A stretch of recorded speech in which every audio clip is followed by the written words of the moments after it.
It's in our nature to take care of our planet, to understand the power that surrounds us,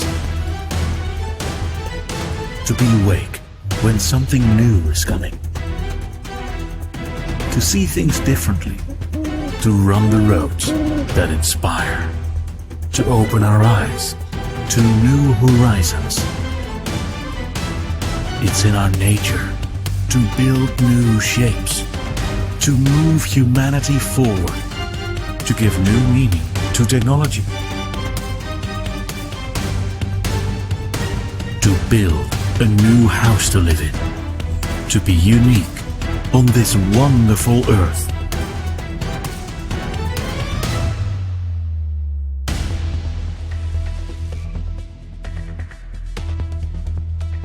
It's in our nature to fly with the imagination, to fall in love with the beauty, to feel the strength in the quietness.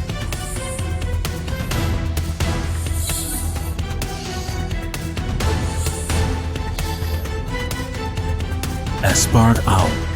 The power is in our nature.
Everything in the aircraft would have to be invented from scratch. The entire program was so secret that their existence had not even been suspected. The Blackbirds were like something out of a science fiction movie. You can see 70 rain, the earth, private sky.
My name is Chris Corbold, I'm Special Effects Supervisor. Today we are in Aston Martin Works in the very room where the 25 continuation DB5s are going to be made.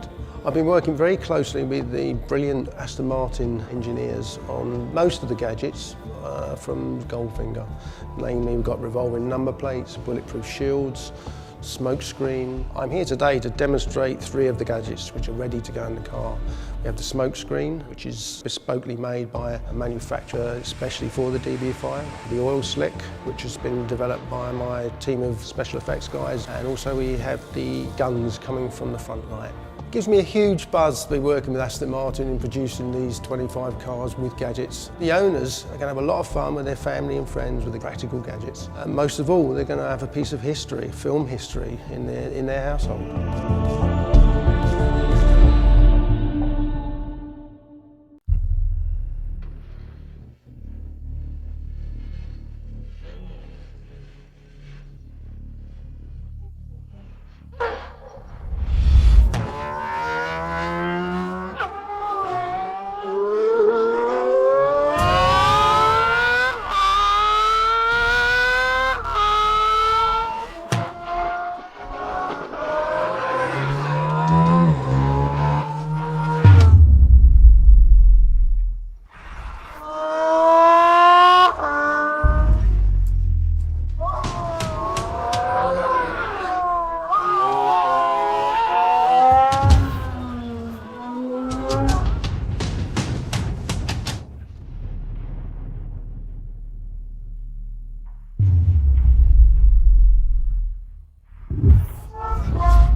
B95 is the first coach-built car for Automobile Pininfarina.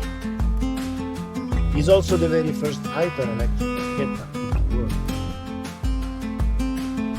Pure design, elegance, and coolness. Front light signature is very aggressive and distinctive. The car is shaped by wind, and the result is fantastic. We kept the body very simple and sculpted. Fearless innovation is what we do. The interior is designed to be very modern and very elegant at the same time. Imagine to drive B95 on the road. You are surrounded by elegance. You can see everything in front of you. And you have this feeling of driving a Le Mans car from the 60s with the futuristic domes like the current Formula 1 car. The livery want to provoke an emotion connected to the Mille Miglia race. The Bronzo Superga have an amazing gold flame, visible only under the sun. The yellow is matching these reflections and makes the car come alive. In Automobile Pininfarina, we believe that the devil is in the detail. She represents the beginning of something bigger. She must stand aside of the most famous icon from the past.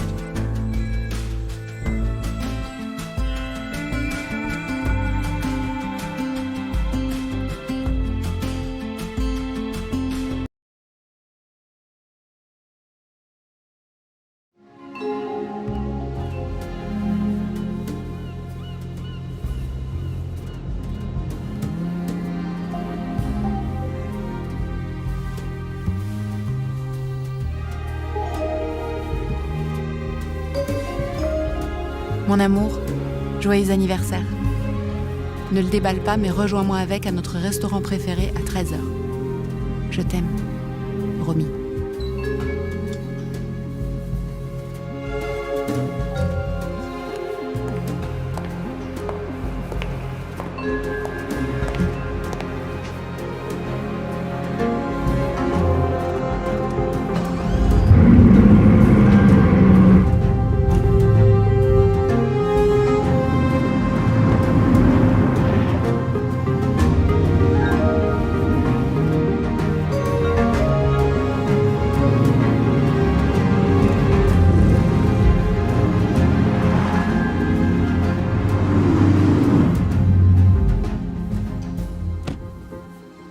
On va pas déjeuner?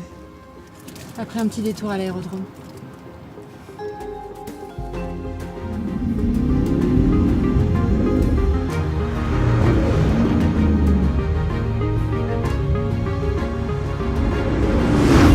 T'es prêt?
had so much still to live for, so much still to do. I grew up in a family of artists. I became an artist in turn.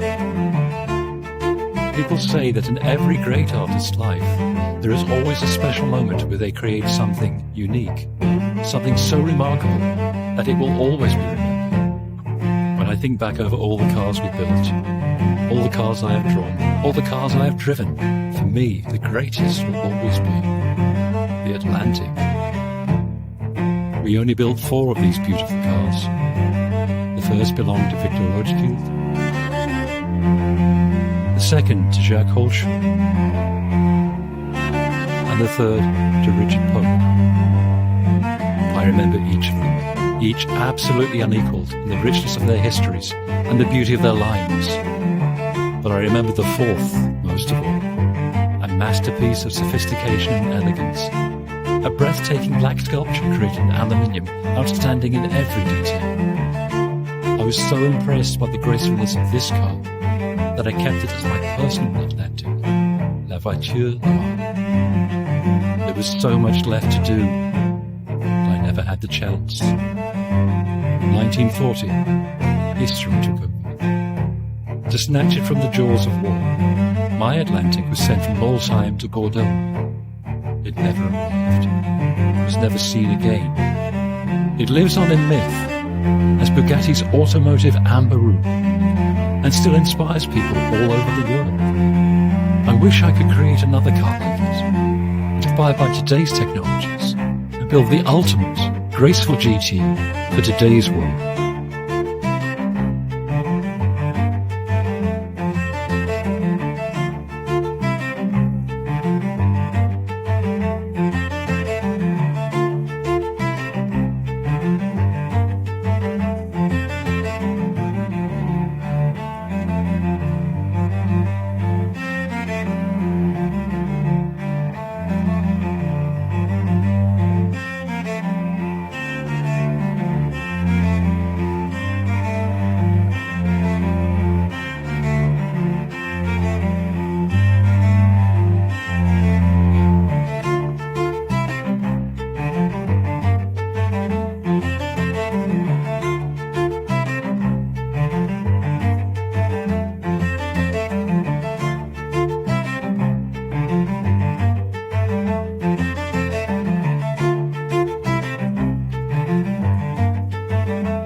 So today we broke more than 20 records, acceleration and braking ones, setting up some really respectable times. With the control systems that we have on Nevada, it was quite easy to achieve all of the records. You can literally eat an ice cream while doing most of them. In terms of harder ones, it would be 0 to 60 times, achieving it under 1.8 seconds on street tires, unprepped surface, on a normal asphalt. So that was quite a challenge because you need to have everything in its perfect position regarding temperature outside, regarding the tire temperature and tire pressures.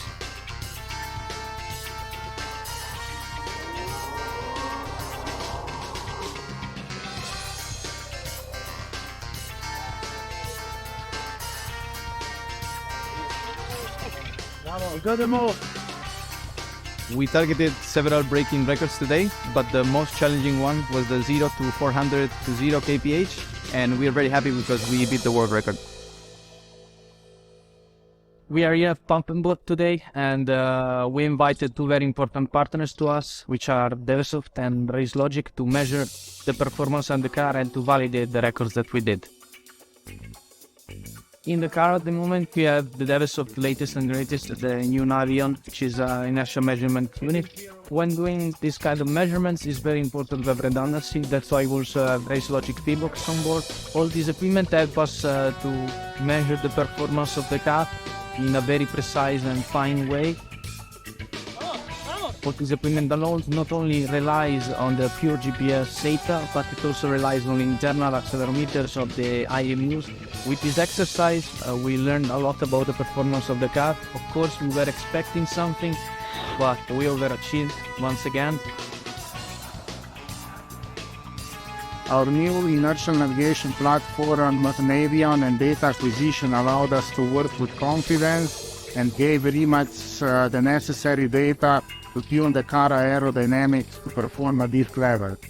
We measured today speed, acceleration, deceleration, and I've seen the results for the first time. It was unbelievable. The results are not from this earth.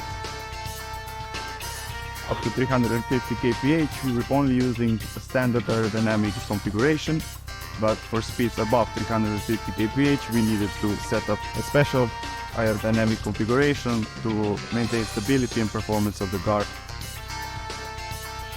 The Rivera has a brake-by-wire system that combines the regen from the electric motors and also friction brakes from Brembo, which are carbon ceramic with 6 pistons calipers at the front. So we performed the older records with 2 different types of tires. One of them is our standard tire, Michelin PD F4S, which give us a compromise between a great performance and all-rounder tire for all weather conditions. And then we decided to go for the Cap 2R tire just to see which was the advantage that we could gain with this more track-oriented tire, still a road-legal tire. It is incredible. I've been working on this project for the last 3 years, and finally to be here and to be able to live this moment that comes only a few times in the life.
Capture your ultimate lap and use the data to clone your perfect rival for the track.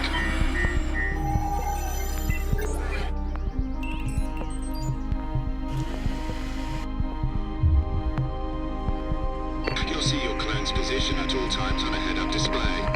And your supercar will be boosted with titanium strong Castrol Edge, giving you the confidence to push even harder.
Iconic track if you're in California. The cool thing about the technologies we've created is we can generate a new design, create it, and then take it out on the track and bash it and hopefully have something much cooler.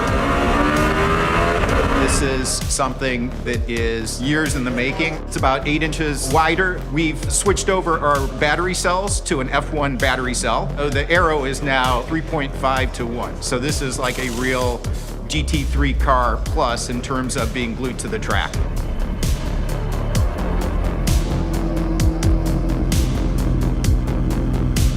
This is an American car company designed in LA, and we manufacture it, we assemble it, we test it, all coming out of California. The overall goal is to hunt track records, absolutely. The current record holder around here is the McLaren Senna, a 1:27.6. On paper, I think we've got the right ingredients. We've just got to get the recipe right now to get them all to work together. Really, this process started out with what do our targets need to be, what are the requirements of the vehicle in order to challenge that lap time. We knew what we had with the previous car, we started to kind of conceptualize, and then we effectively run laps on the computer. So we create a model of the car and basically ask questions of the simulator. So if we increase the downforce, what does that translate into in terms of lap time? If we improve the power, grip. So we've done a really extensive CFD-based aerodynamic development, way over double the downforce that the car makes. We've had an opportunity to redesign all of the suspension. And then from a mechanical side, the main thing there is the MGU drive. We've moved to a gear drive now. The main focus today is the powertrain. We've brought on a new powertrain engineer who's joined us from Mercedes F1. He's really getting into the nitty-gritty of the combustion engine, the boost control, the kind of ignition cuts for the gear shifts and things like that.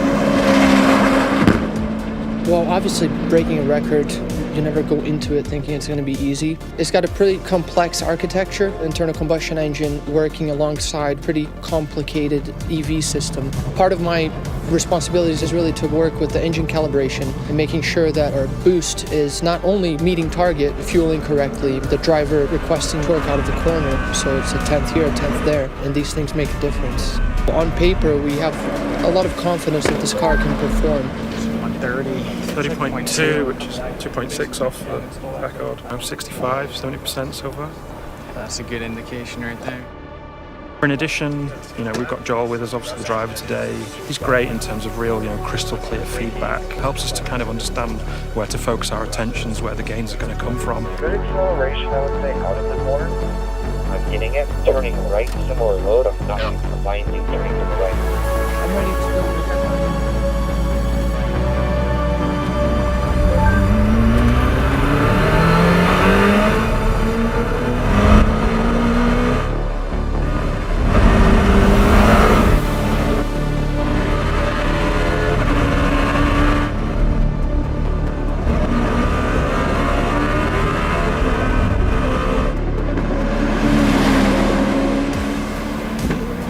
said 127 before. We'll see what the loggers say.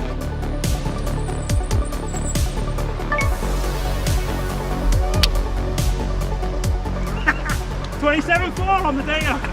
27.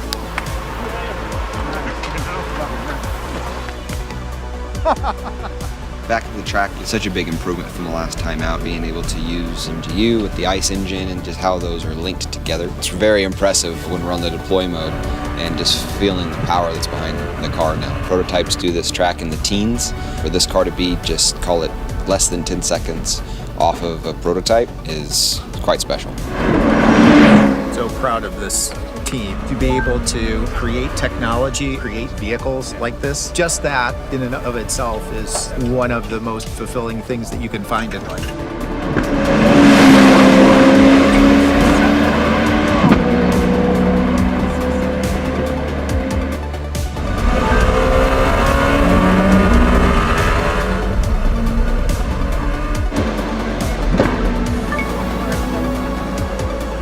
I grew up in Cleveland, the youngest of 5, in a very working class family with 2 older brothers who were car mechanics, and started working on cars when I was probably 4 or 5 years old and reading about California, Hot Rod Magazine and Motor Trend and Carcraft, and about this track and about Can-Am, and to see this happen is completely mind-blowing because, you know, it takes me back to being an 8-year-old laying in bed thinking about California as some far, far away dreamland, and you see this actually happen. This is the first of many, many, many dominating performances we're gonna have.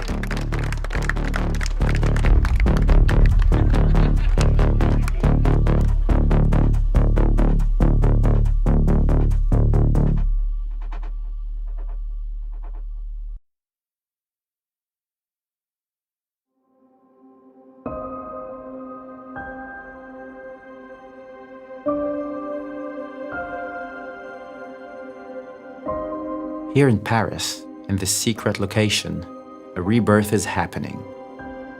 Delage. Known as La Belle Voiture Française, the Delage cars have won both in racing and concours d'élégance. They even won the Constructors' World Championship in 1927 with the legendary 15S8. The 15S8 now has a successor, the D12.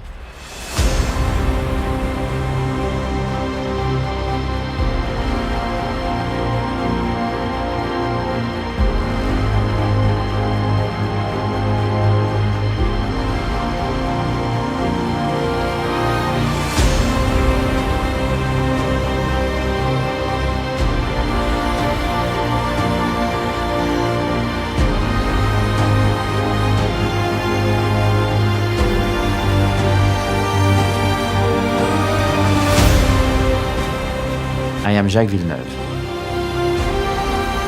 I have won the Formula One World Championship. I have won the IndyCar Championship. I have won the Indy 500.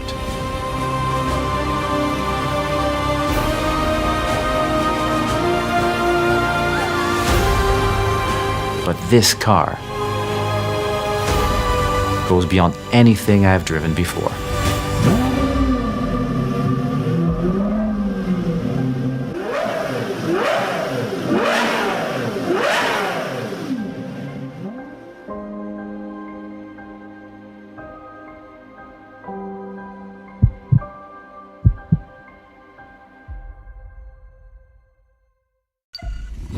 Zenvo was founded in 2007. So I came on board with the Aurora project, what we internally refer to as Zenvo 2.0. And why we attract this international talent is the same as attracted me. Every part in that engine, the gearbox, the whole drivetrain, every switch, every bolt, there's nothing that's been carried over, which is very unique.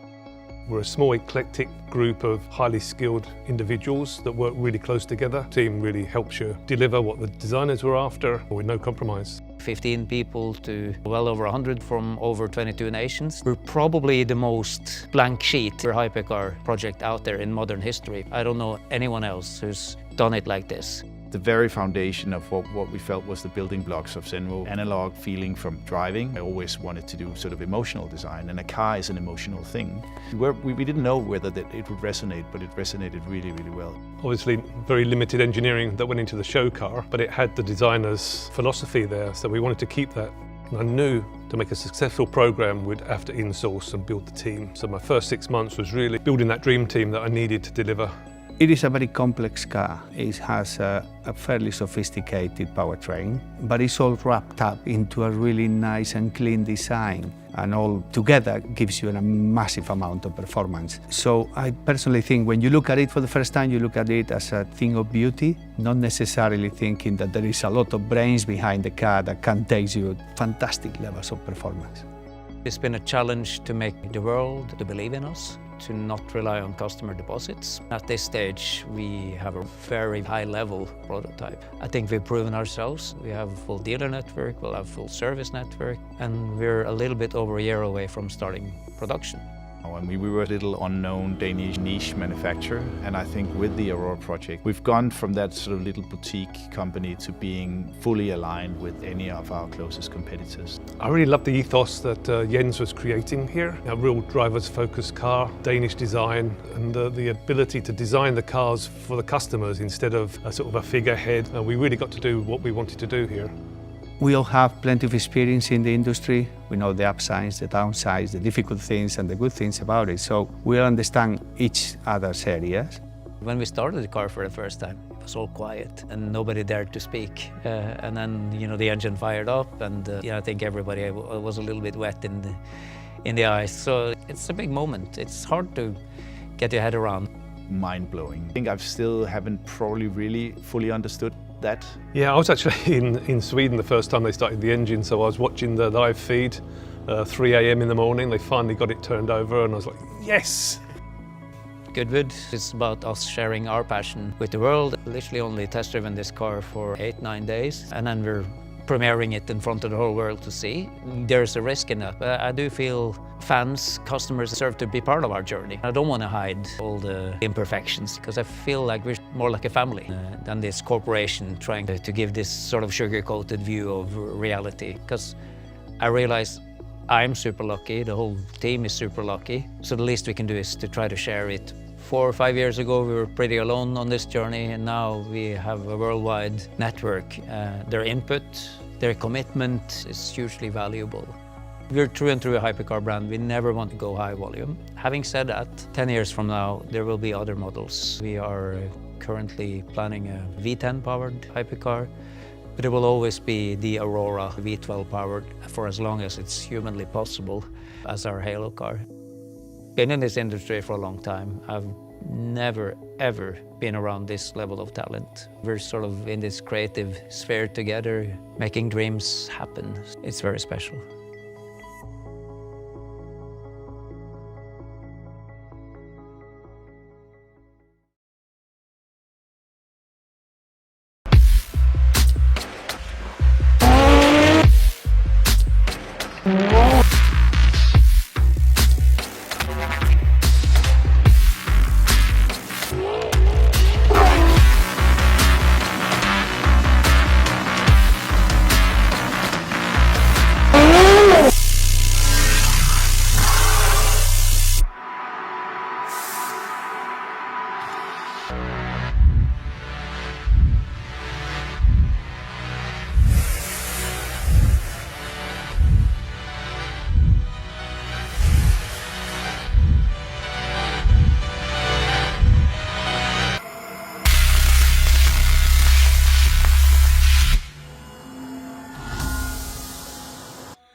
It's time to get going.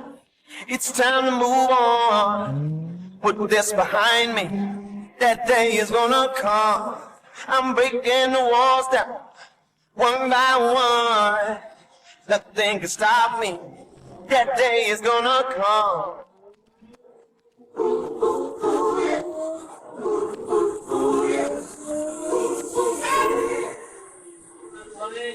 I remember when I was young, my mama told me that day is gonna come.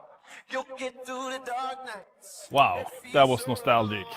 The Koenigsegg CC8S, the first production car we ever made, and we delivered the first one in 2002. That's exactly 20 years ago. And what a ride it has been since. After the CC8S, that took a Guinness World Record for the world's most powerful production car, we presented a CCR 2 years later, which beat our own record, and the top speed record for production cars. After that, we had the CCX. And after that, the CCXR, the Agera range of cars, the 121, the Regera, and the Jescos and the Gemira. The Jescos are sold out since many years and are on the production line and going off the line as we speak. And to celebrate the 20 years of Koenigsegg production history, we want to introduce something very exciting to you today. Something that really embodies all these 20 years and celebrates the starting point of Koenigsegg. So follow me.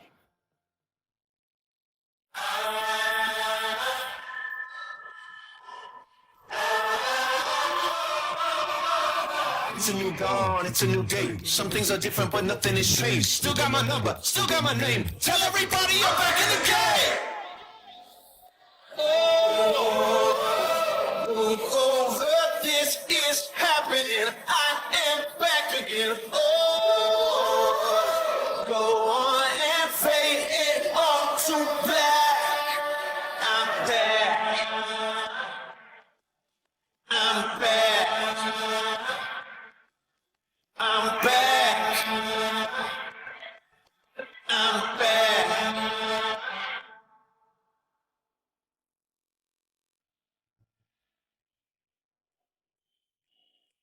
So this is it, the CC850, the follow-up model of the CC8S, our first ever production car in 2002.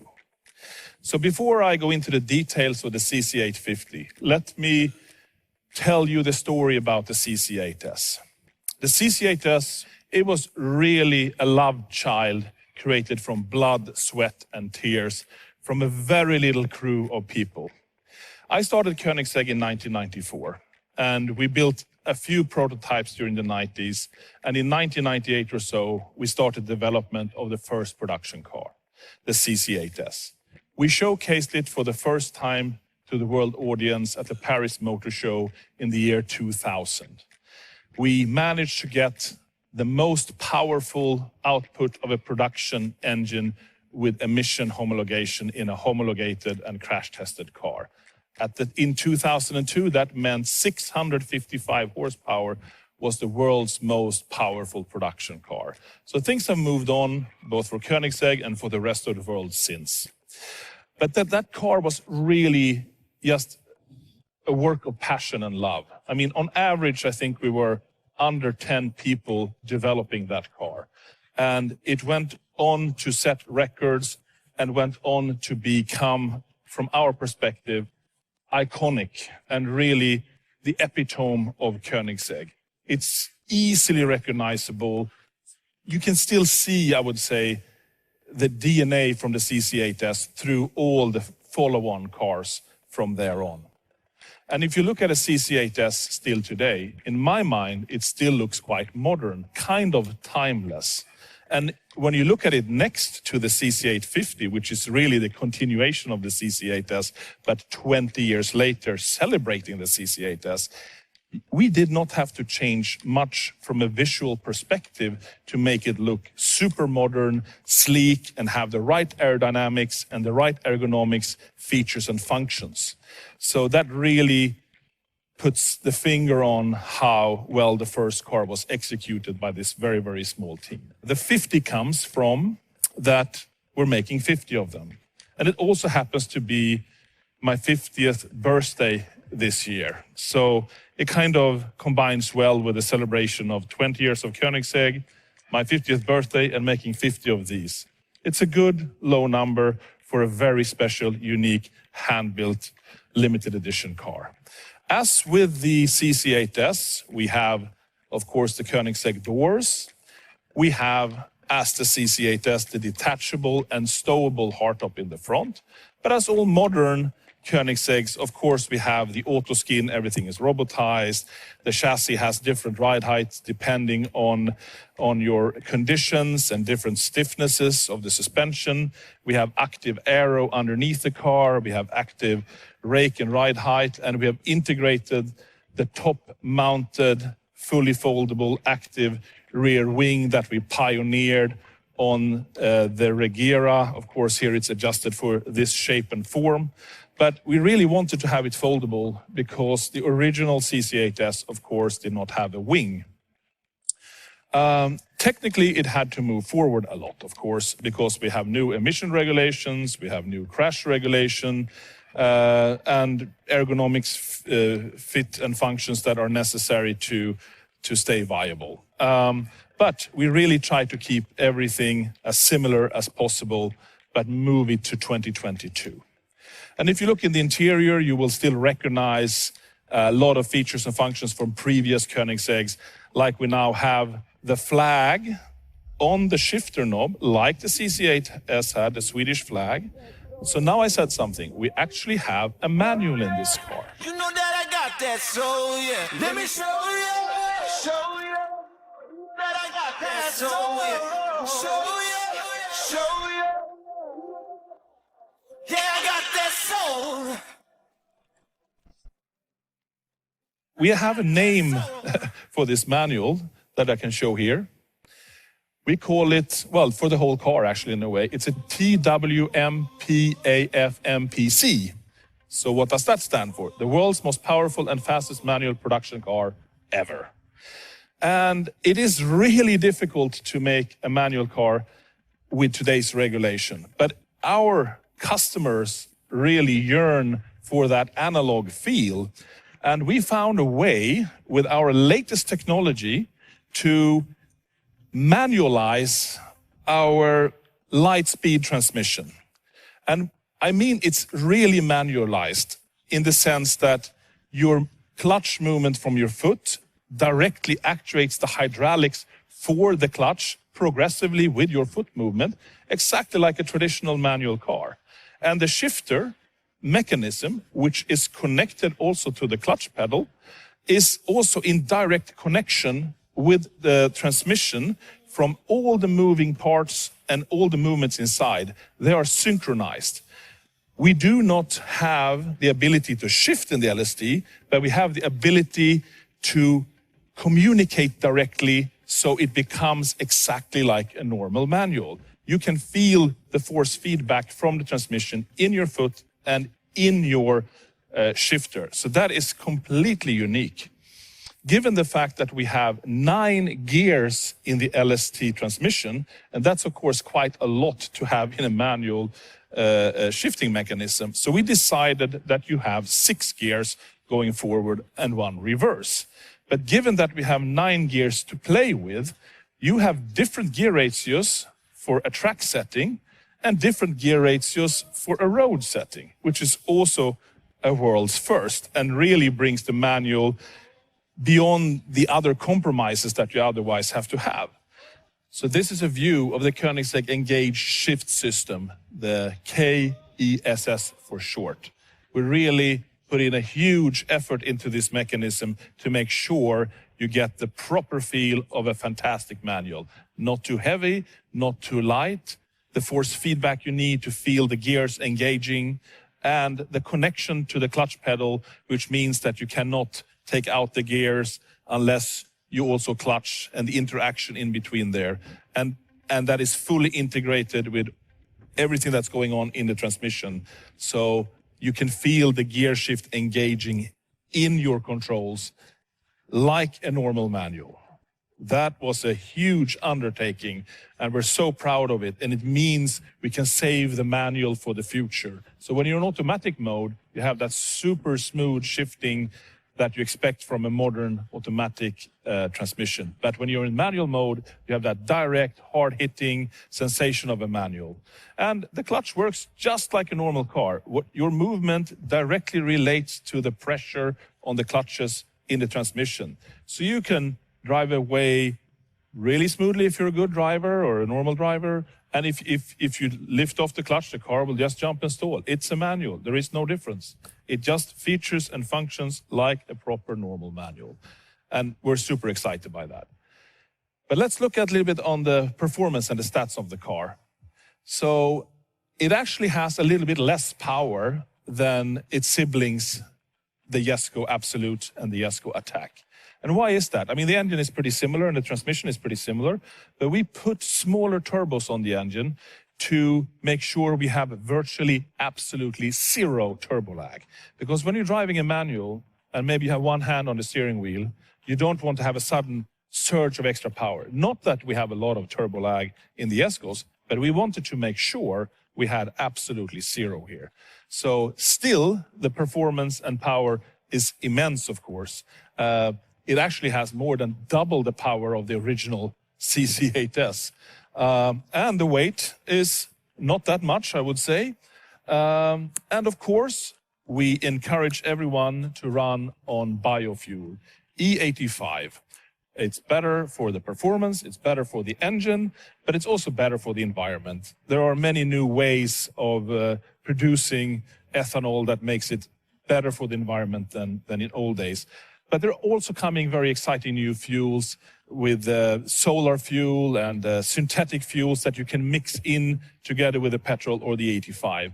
We care very much about the environment, but it's also exciting to keep the animal alive with a combustion engine in this low volume. And as the car is lighter and not driven so much, and we don't have to take so much raw material out of the ground, we actually know that this is as environmentally friendly as an electric, especially if you don't drive as much as a normal car and you can drive on biofuel. So we really want to put that forward, that is important to us. But yeah, so we have the two Jeskos behind here. And they're really kind of the fan bearer for the technology for this car. But we did a lot different. I mean, the suspension is differently sprung. The interior is quite different. Actually, the whole glass area is different as well. It is a little bit lower, like the previous Koenigsegg's, to really capture that CC8S vibe. So it's very much a car on its own, but it rests on the laurels of the Jesko development. And that is what I have for you guys today. I hope you enjoy, and I hope you get to see more of this creation that we're so proud of. So happy anniversary, everyone. Thank you.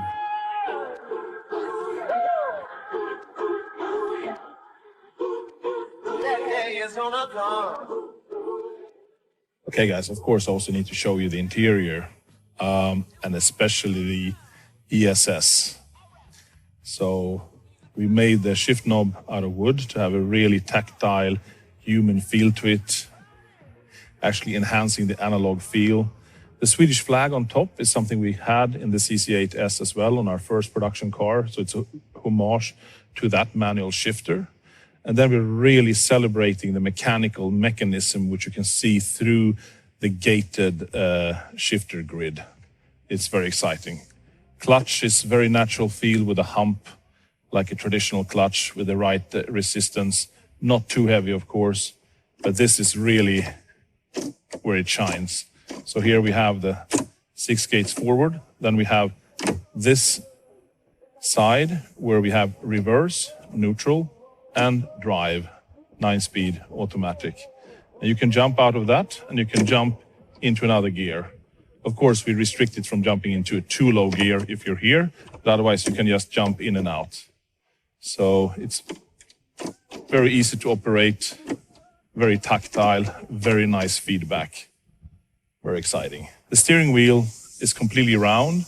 Again, to going back to that really analog feel, like more of an old school sports car together with the analog Chrono Cluster 2 instrument, which is just a beautiful piece of handmade machine parts put together like a Swiss watch. Very exciting. You know that I got that soul, yeah. Let me show you, show you. You know that I got that soul, yeah. Show you, show you. You know that I got that soul, yeah. Got that soul.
Hey, listen. What do you hear? The roar of an engine? Or the outrageous scream of someone breaking the rules? Are these scissor doors? Or a definitive break with the past? And what about this? A headlamp showing the way? Or an invitation to open your eyes and be bold? And this is a line drawn by pencil, right? No, it's more than that. It's what we call the Countach line. And it marked the end of the sports car to become the first supercar. And now, what do you see? Just a picture on a calendar? A poster on 100, 1,000, a million walls? Oh, believe me, it's far more than that. It's our collective imagination, the most inaccessible place in the world. Here, only true icons have the power to enter and to change who we are, forever. Today, 50 years since its first unforgettable unveiling, we turn back to look at it again. And what we see is our future.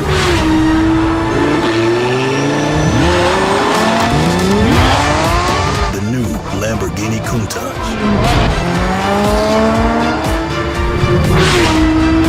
Future is our legacy.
Ladies and gentlemen, please welcome the President and CEO of Automotive Lamborghini, Stefan Winkelmann.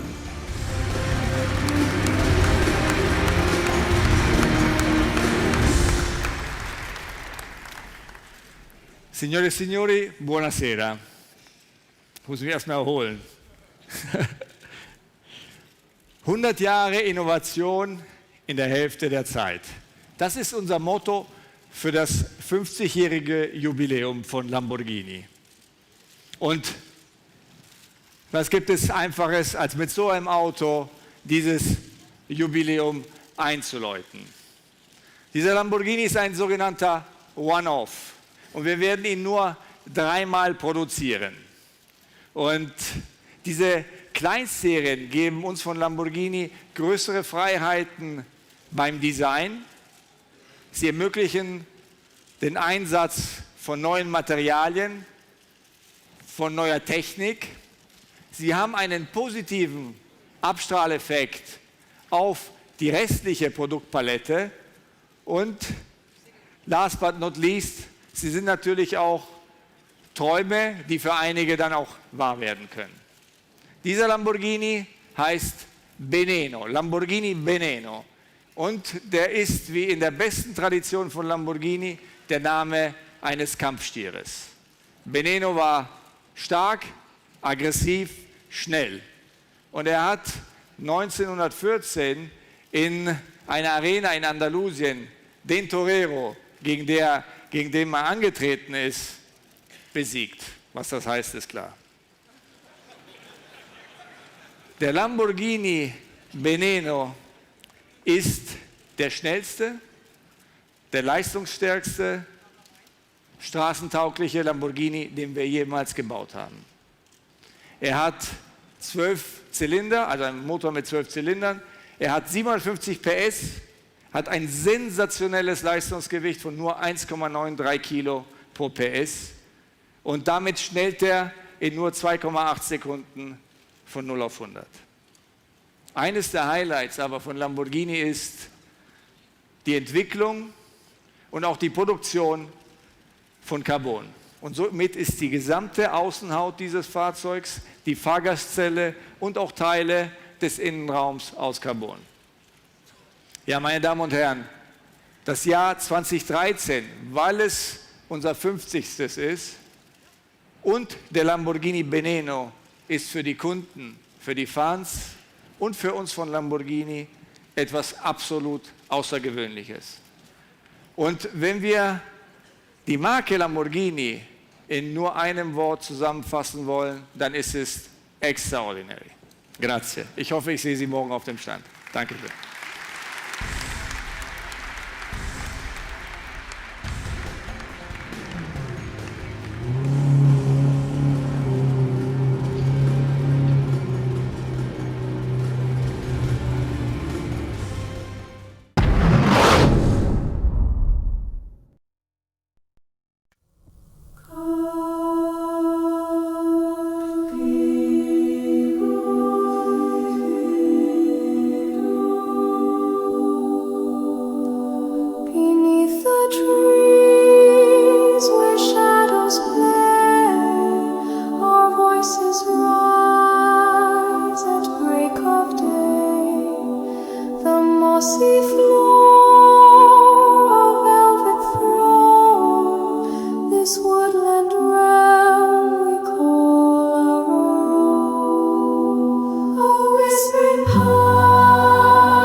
Around you.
AMG, driving performance.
Questo è veramente un luogo sacro per un appassionato di automobili. È una pista veloce, tecnica, difficile e che da sempre separa il grano dall'uomo, sia per quanto riguarda l'uomo, sia per quanto riguarda la natura.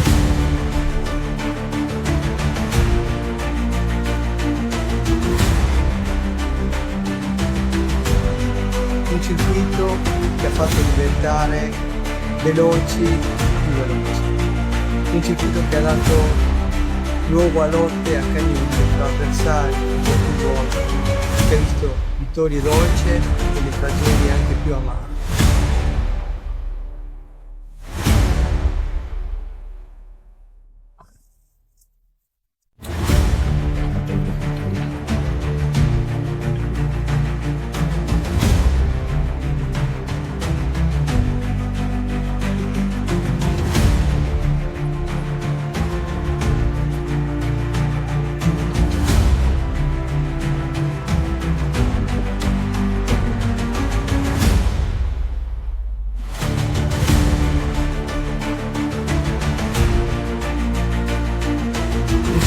Della Emilia Romagna, questa terra di questa motorbike, la terra dei motorbike, che è una terra che ha dato tantissimo al mondo dell'automobilismo, che ha dato tanto anche alla qualità.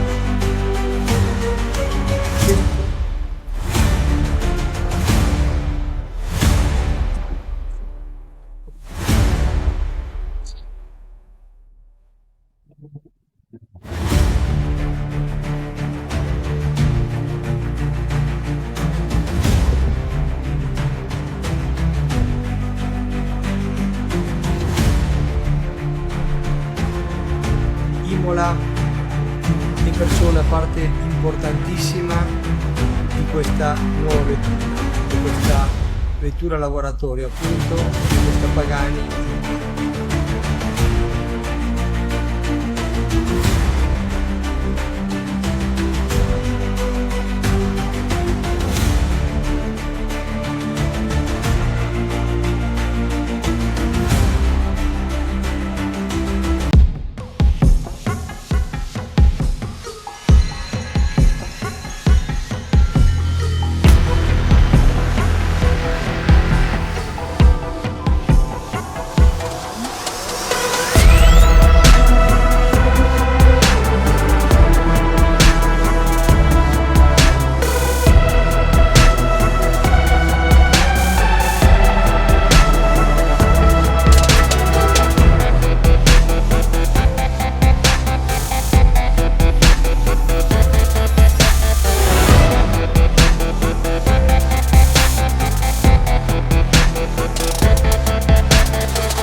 Curiosity is what drives us in our entire life. And sometimes that means going your own way.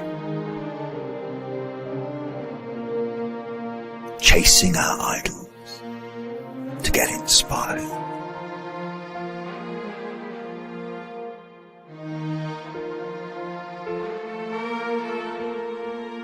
Dedicating our time to observe, to learn from the best, so that we ourselves will someday inspire someone.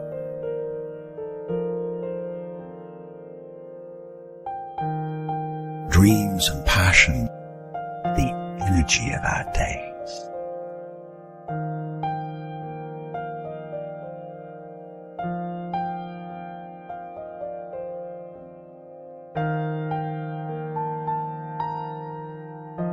Your passion fuels our hearts and stimulates our creativity.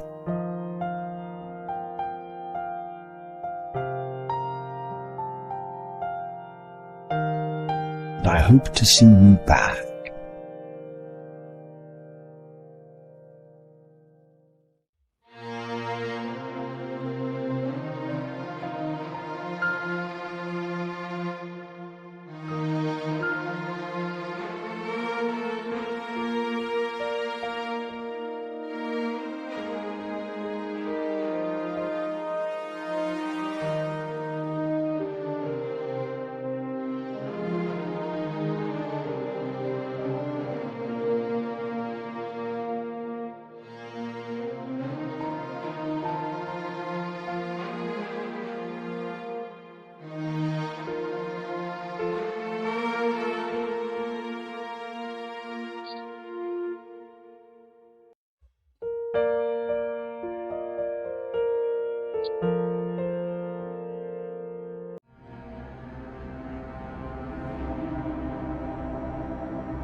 Something's coming.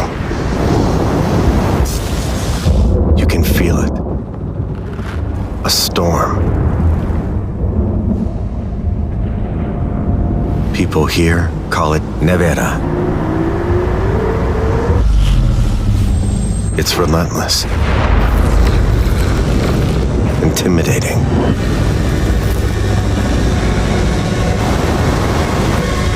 But some, a few, are prepared to face it.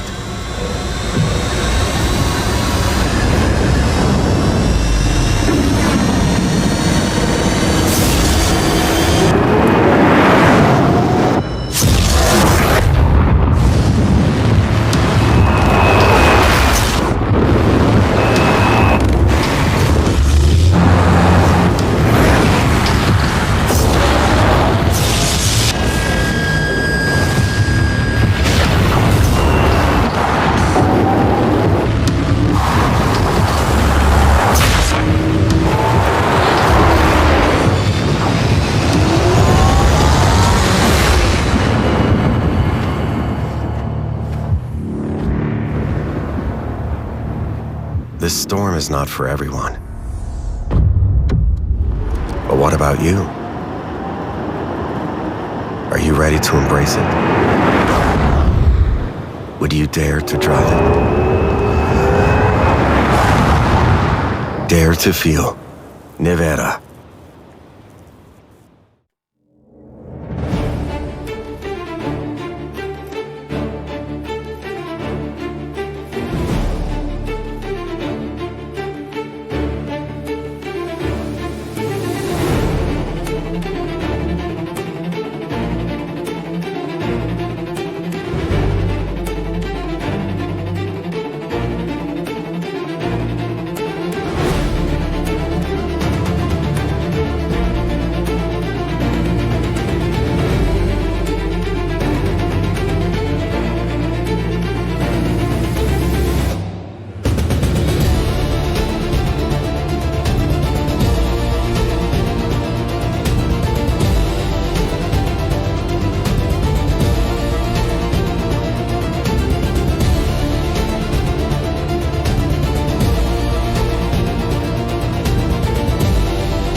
When you're traveling speeds above 360 kilometers an hour, you're basically traveling at 1 football field each second.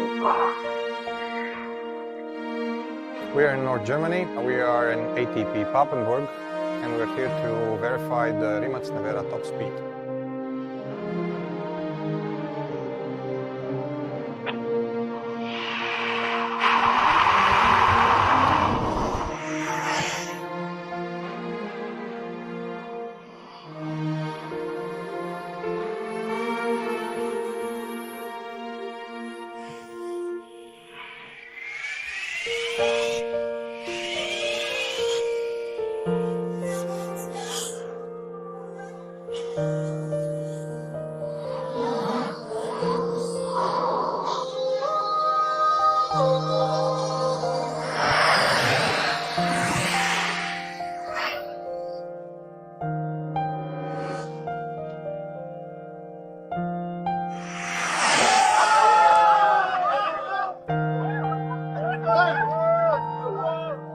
212 kilometers an hour, 258 miles an hour is the third of a speed of sound. I mean, I've driven Nevera since the first wheel spin. It's really an emotional experience for me. And today we broke the world speed record for production electric car. To have everything in one package, to have a car that can travel long distance, car that's really agile on the track, car that can drift, but also can reach extremely high speeds and be very, very stable at 412, that's a very, very huge achievement.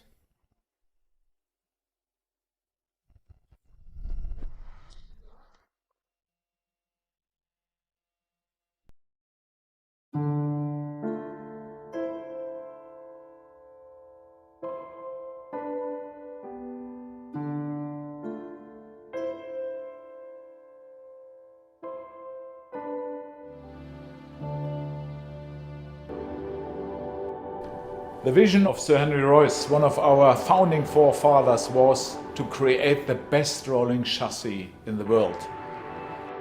The bodywork which enveloped these chassis was the preserve of coach builders who worked hand in hand with the commissioning patron. And these motor cars reflected the character of that coach builder and also the personality and wishes of the client. Boat Tail is a particularly special historic body style. You know, it has this unique form that has this tapering rear that really converges on centerline. And there has never been a contemporary interpretation of this particular body style. And that's what we set out to achieve with the modern commissioned Boat Tail. Once, together with the client, we have concluded the design on paper, we then create a full-size sculpture of the car in clay. Clay is just, it's a fantastic medium because it's malleable and also because it's real time, you're doing it there in front of you. Our cars, I think, on first impression are very, very sober. They're very, very clean. The surfaces are distilled of any kind of clutter. That purity requires a huge amount of focus and dedication to get the simplicity of line and the simplicity of surface. A living canvas is created by hand beating and honing metal. And the resulting aluminium body is created with a clarity of surface and continuation of line that is unable to be achieved by machine alone. Building a car by hand allows the human soul to pass through the hands that are charged with shaping the metal and into the car. The car, by way of its definition, is never entirely perfect, but somewhere in there is the perfect imperfection.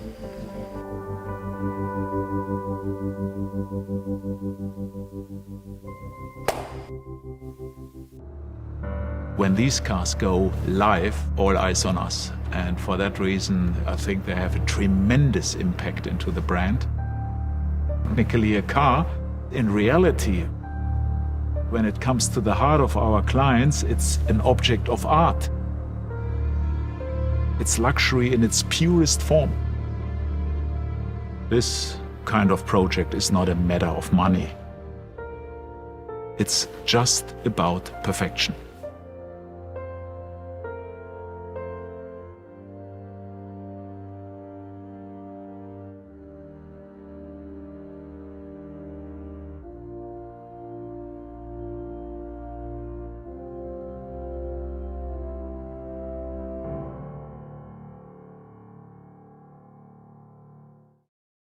Welcome to a very secret corner of Goodwood, the home of Rolls-Royce motor cars.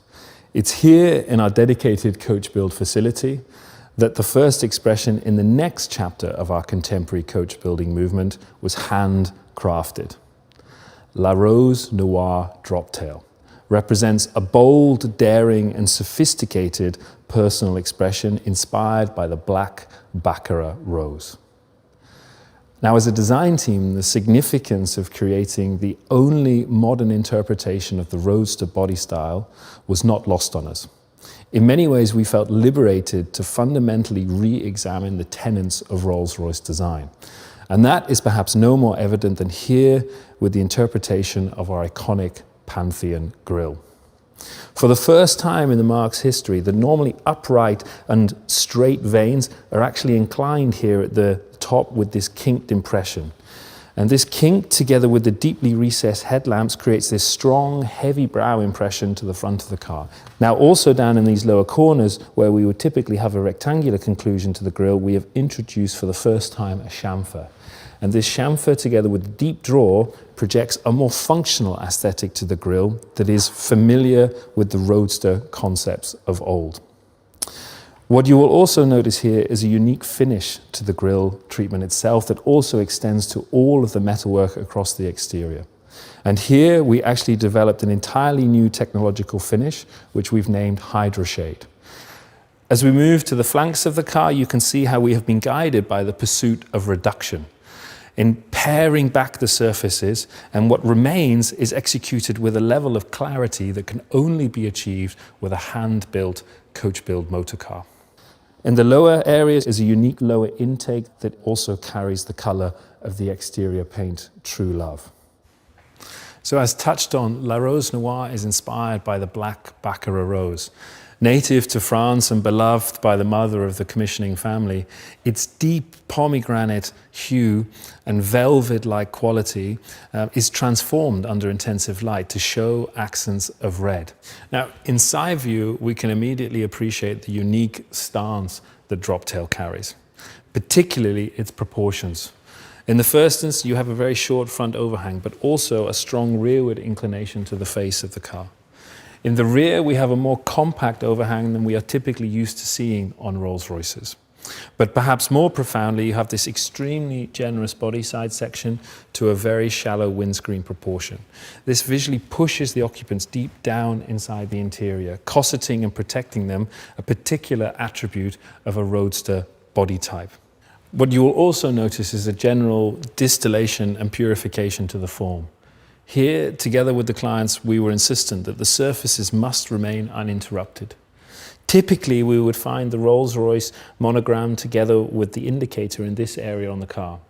And we took the unprecedented step of integrating the indicator into the forward area of the door handle, and also taking the Rolls-Royce badge and, for the first time in its history, deconstructing it, and visually representing it here with this beautiful silhouetted double RR executed with the ingot and laid atop the sail cowl elements.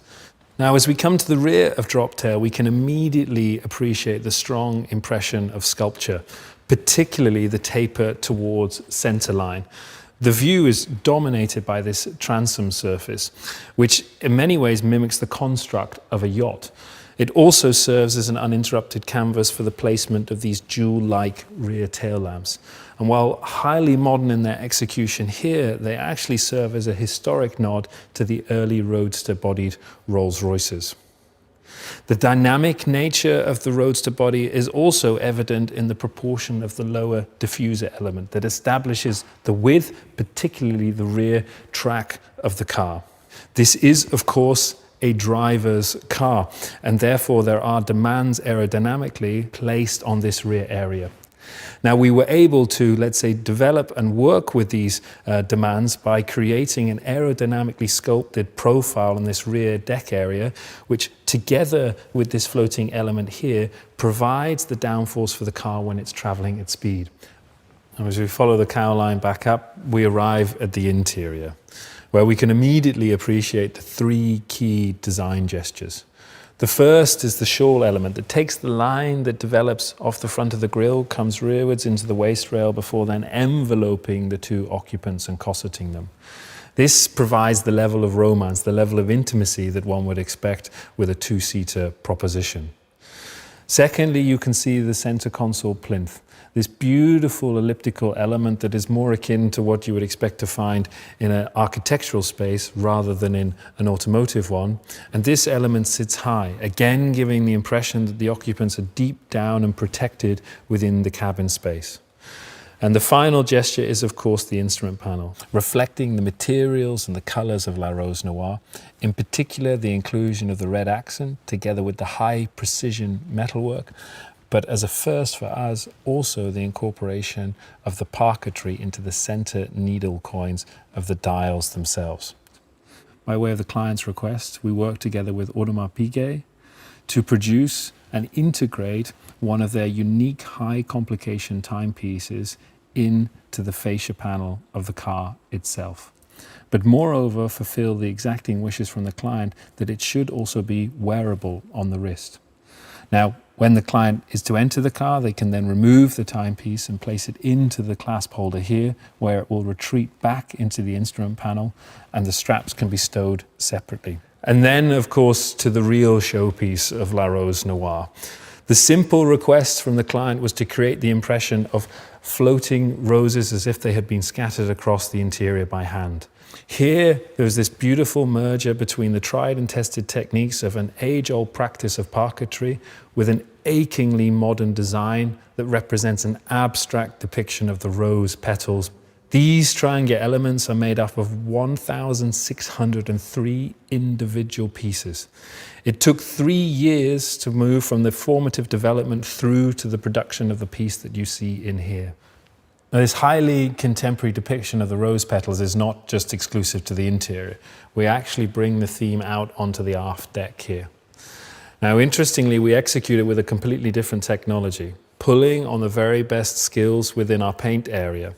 Here, the artisans depicted 96 individual rose petals, executed in the true love paint that we find on the main flanks of the car, building on the foundation of the mystery base layer. But more interestingly, they're all hand stenciled and hand sprayed, but done so in a way, as the client insisted, that there could be no visible detection between the surfaces to understand that they had been applied by hand. With the roof fitted, Droptail is transformed from a lithe open-top roadster into a dramatic and formidable looking coupe. Here as a design team, we actually studied 1930s hot rods from the West Coast to appreciate the generous body side section to the very shallow glass proportion in here, together with the fast and accelerating roofline here. This was actually a feature that the commissioning client of La Rose Noire Droptail pushed us further with, to really exaggerate the speed and the length of the line work, pulling it as far rearward as it could possibly go before truncating it here at the rear, mimicking the treatment of the cap roofs on 1920s Rolls-Royce Roadsters. And here we pioneered a large application of glass, a beautiful, uninterrupted and rather pure treatment here that sits across the entire upper surface of the roof itself. Now, while that is impressive, the real ingenuity is that it incorporates electrochromatic technology, allowing the client at the touch of a button to transform from an opaque, sun-shaded protection to complete translucency, taking in the view up and out of the cabin of the car. Our contemporary movement of coach build is about creating something artful that has real meaning.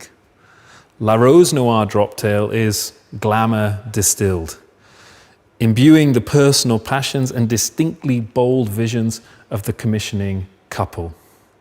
And it is all the more extraordinary for it. It is an elevated statement of true connoisseurship.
most of you know Steve Hayes. He's our senior test and development driver, or as I call him, Sideways Steve, because he seems to go sideways more than straight. Well, I enjoy it. Yeah, clearly. Well, what do you think of T50S? It's amazing.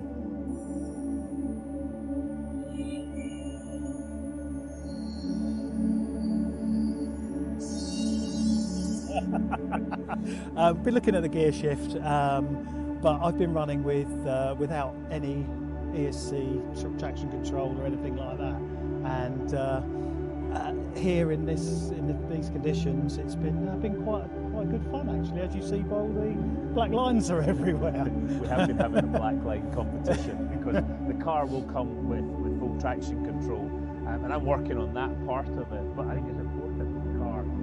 It's got to work, hasn't it, without TC? It's got to be traction balanced. control. It's not a stick-in plaster. No, it's got to do it, and yeah, it is. It's lovely, isn't it? On slicks or wets, you can slide around. Just have a bit of fun. Get on the power too early and just slide about, and it's just so controllable and progressive. Yeah, exactly right. We've been spending too much time together, but we've been here at Navarra. You guys were down in Jerez as well. We're back here in Navarra. I think we've made really a load of progress in these last couple of months, haven't we? Yeah, huge amount actually.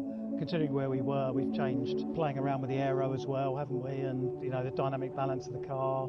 Yeah, I mean, I've been driving the XP2, and part of that is to, when Steve's doing the work on the gear shift, I've been doing the dynamic balance, whether that's the aero, and I think that's been one of the biggest changes in the car. Has been that extra aero that we've added to and balance the car. It wasn't really adding overall, but balancing it, and it's changed the car. And that's what it's always been about. It's about the driver involvement, having a balanced car, whether it's aero or the mechanical platform of the car. It's just got to be balanced, doesn't it? And then you just get so much more out of it. Does it put a smile on your face? Oh my God, does it? Right? Yeah. Are you the same as me? The first time you get in it after a week off or something, you come down to the first corner and you think, you can't quite believe how quick this thing is. Well, we go into that corner flat, don't we? Yeah, wide open through turn one. And it's fun. It's got to be fun, right? This, again, it's not a racing car, it's a track car. It's for people to go out and enjoy it, and that's... And you can drive it however you like. You can time the TC up and be super smooth, sensible or whatever. Yeah, or just turn it off and have a bit of fun. And be leery, Just be, As with T50, a big part of it is the noise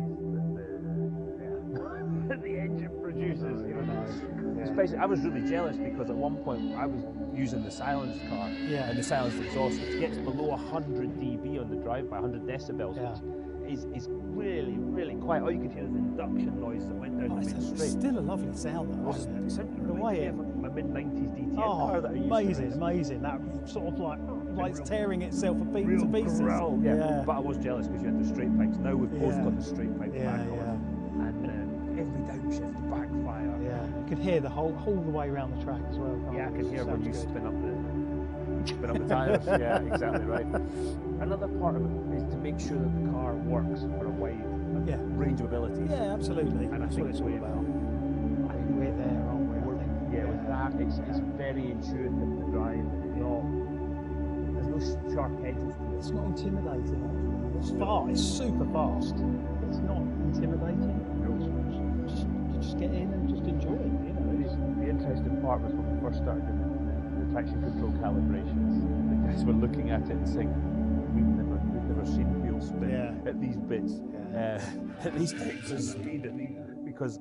And with this level of downforce, so it's not intimidating, but it's bloody quick. Yeah, absolutely. Yeah, I think also because the engine revs up so quickly, controlling that with the TC, has been challenging because it's the way the engine revs is so quick. How's your neck at the end of all this? With the TC, early days it was bang, bang, bang, and I was like, What about G-forces? G-forces are huge. Yeah, I think I've gone up a collar size already. Are you angling for some new shirts? Gonna have to. Oh, all right, Steve. That's enough talking. Let's go do some more driving. Let's do it.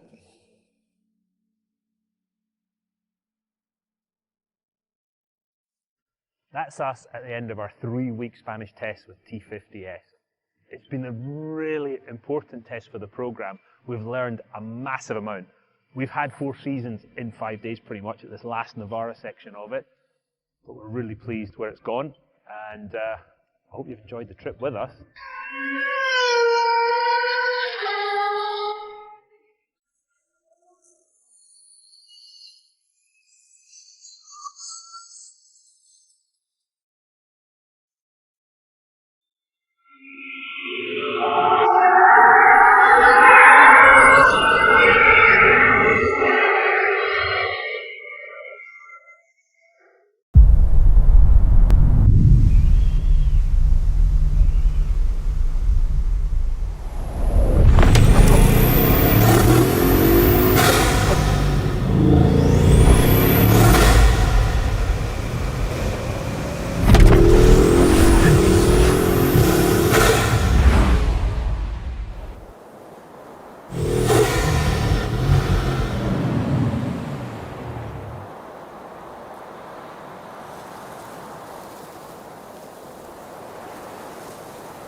It began with an idea. Some might call it a dream. It seemed to be beyond reach. But we pushed further than anyone thought possible. Until the dream became reality. The Mercedes-AMG 1. Formula One technology brought to the streets. Outstanding design meets the ultimate driving performance.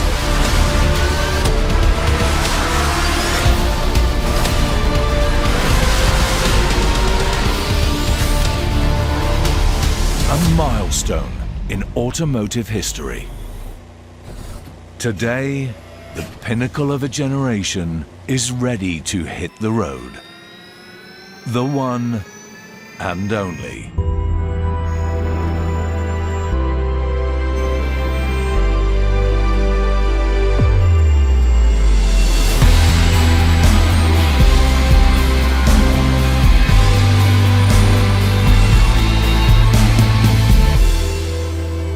Passing on its legacy to a new era of e-performance.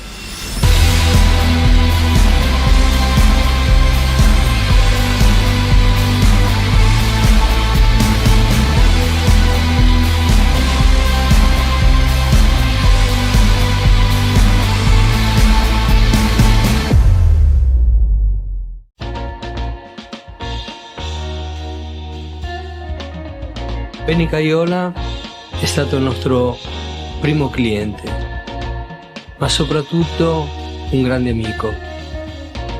La Guaira BC è la tua macchina, te la dedico col cuore.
nota negativa, il fuori tutti del 5 con filo ampio e fermato d'ala.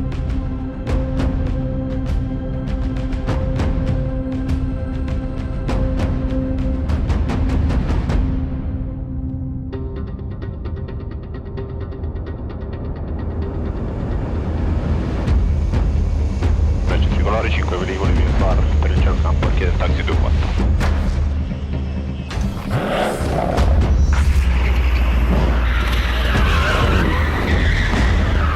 E siamo pronti. Torre, le frecce tricolori pronte alla partenza. Frecce tricolori torre autorizzati al decollo pista 24, 30 gradi 7 nodi.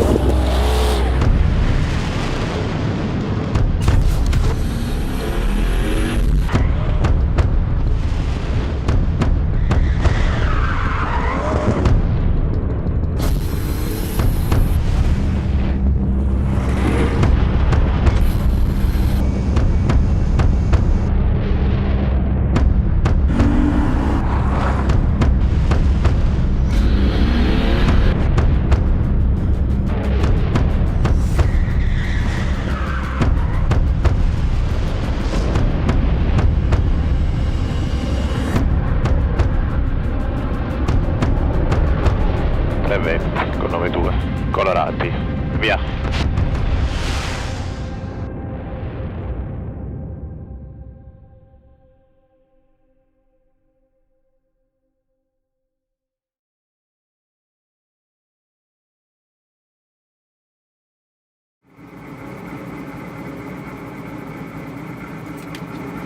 Okay. Ready? Yep.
Mamma mia che le sti caffè, puoi avere.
Enter the void, where elemental forces drift like memory.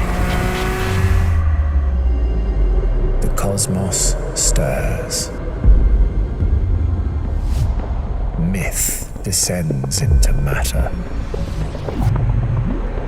Fibers bind precision. Light carves motion. Structure fractures silence. The future ignites. And a new era emerges.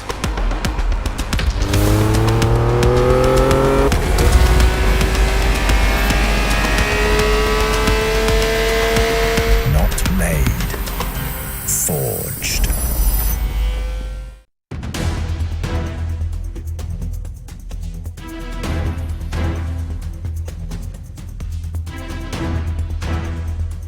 Anticipate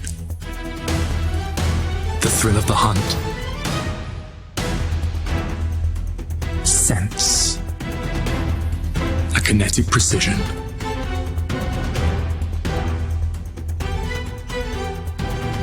Absorb the piercing glow.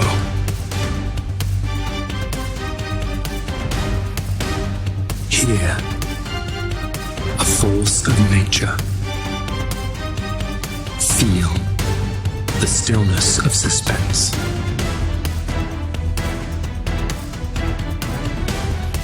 And unleash what lies within.